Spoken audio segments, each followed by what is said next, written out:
No one expected Daniel Hayes, the young millionaire everyone admired, to come home early that afternoon. Not his employees, not his friends, and certainly not his fiancée, Vanessa. But fate has a strange way of revealing truths at the most unexpected moments.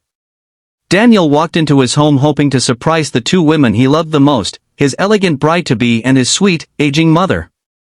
Instead, he froze in the doorway, his heart collapsing as he witnessed something he never imagined: Vanessa standing over his elderly mother, yelling, threatening, and then kicking her chair to the floor.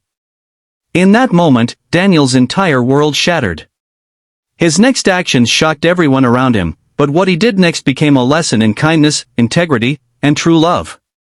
Before we begin, if you love powerful true-to-life stories about kindness, courage, and hidden truths, make sure to subscribe, like, and comment down below. This helps our channel, True Story Tales, continue bringing you inspiring stories every day. Daniel Hayes grew up in a small town in Ohio, the kind of place where neighbors knew each other and kindness meant more than money. His mother, Margaret, raised him on her own.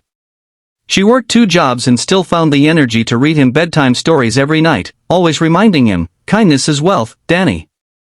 Don't ever forget." He didn't forget. Even when life rewarded him with enormous financial success, even when he became the young CEO of a booming tech company, Daniel still felt most proud of being Margaret's son.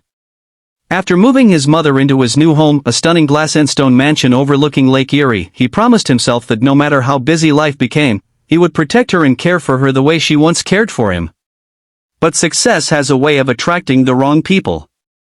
And Daniel had no idea just how wrong one particular person was. Her name was Vanessa, beautiful, polished, and charming enough to win over nearly anyone.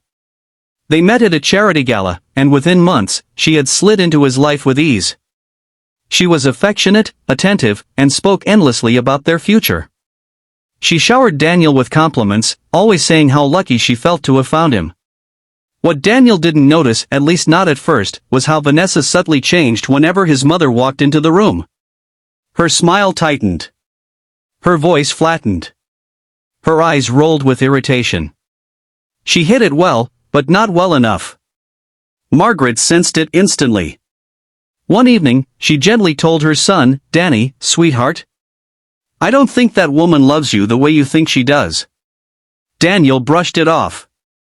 "Mom, you just need time. Vanessa has a good heart.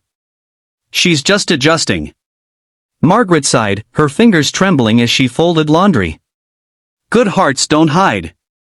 But Daniel was in love, and love often blinds even the brightest minds. A week later, he had to leave town for an important conference in Chicago. He hugged his mother goodbye and kissed Vanessa on the forehead. Before leaving, he said, "You two take care of each other, okay?" Vanessa chuckled, "Of course, darling. We'll be just fine." Margaret didn't smile back. The conference went smoothly, but the last meeting of the weekend was cancelled unexpectedly. Daniel thought, "Perfect. I'll go home early and surprise them." He caught the earliest flight back, dreaming of a quiet dinner with his mother and fiancée. As he parked the car and walked toward the door, he noticed something strange: the house was unusually quiet. His mother's favorite music, soft classical pieces, wasn't playing. Her knitting basket lay toppled near the couch. Then he heard it. A sharp, angry voice slicing through the silence. "You useless old woman.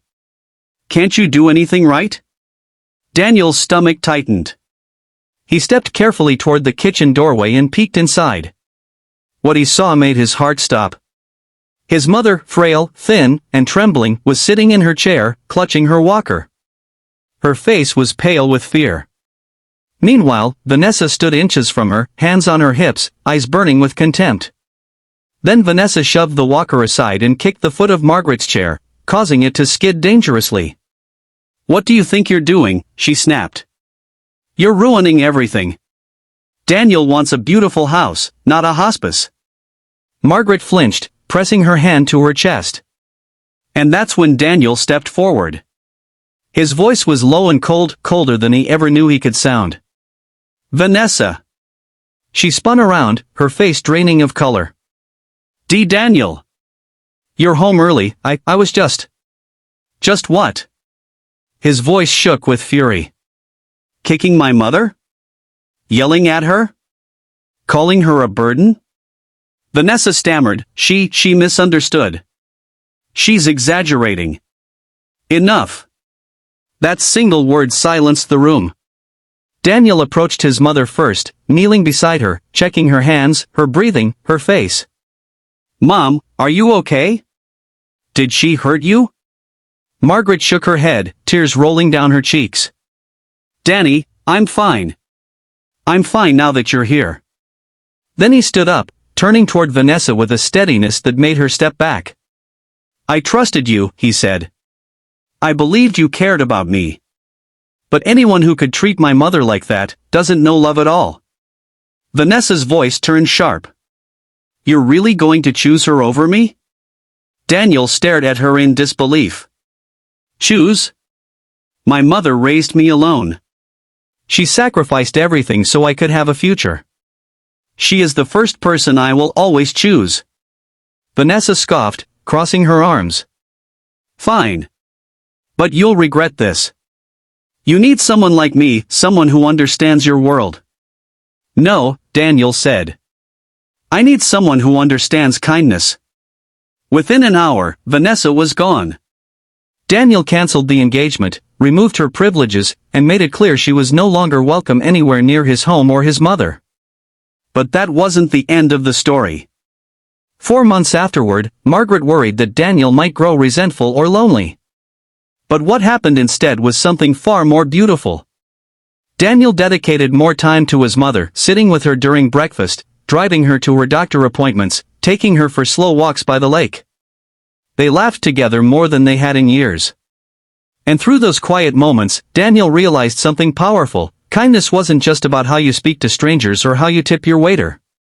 Kindness was about who you choose to protect, who you choose to love, and who you choose to stand up for, especially when no one is watching. One afternoon, while sitting beside the lake with his mother, Daniel said, Mom, thank you for teaching me to see people's hearts. Margaret smiled softly.